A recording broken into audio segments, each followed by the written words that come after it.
L'homme est un être extrêmement intelligent. C'est d'ailleurs précisément ce qui le distingue des autres espèces vivantes de notre planète.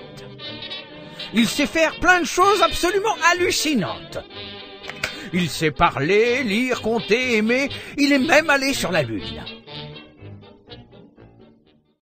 Oui, l'homme est vraiment un être formidable.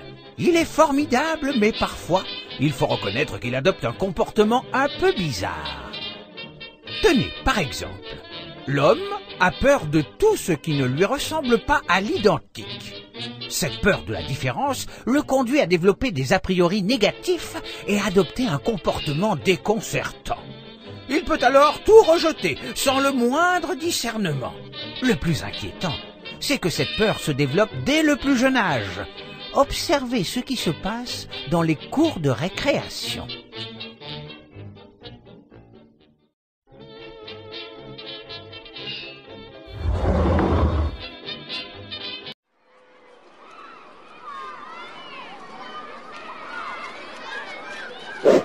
Dis-moi, tu voudrais être mon copain? Ouais, c'est ça, dans tes rêves. Tu m'as bien vu? Tu crois que j'ai une tête à être copain avec un gars qui porte des lunettes? Le pire, c'est qu'en grandissant, l'homme s'améliore rarement. En milieu professionnel, toutes les études démontrent que l'homme adopte exactement le même comportement.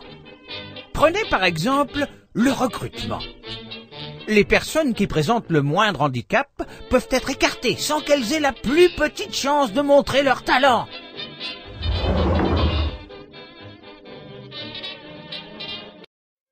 Écoutez, monsieur Ludwig, je vous trouve charmant. Vous avez un bon look et vous m'avez l'air sympathique. Le problème n'est pas là.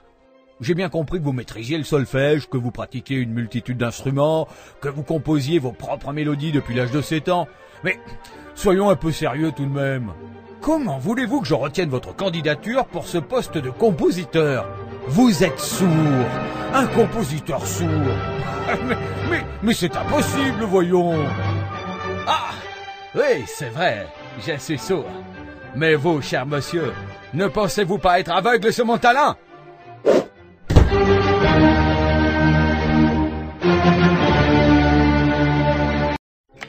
Eh oui, l'homme a beau être formidable, il n'est pas parfait.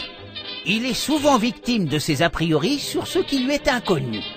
L'inadaptation de son comportement face au handicap n'est pas sans effet sur la vie des entreprises. Après des décennies d'immobilisme, il semblerait que l'homme ait enfin décidé de changer. La loi du 11 février 2005 engage les entreprises à aborder la question différemment. On le sait.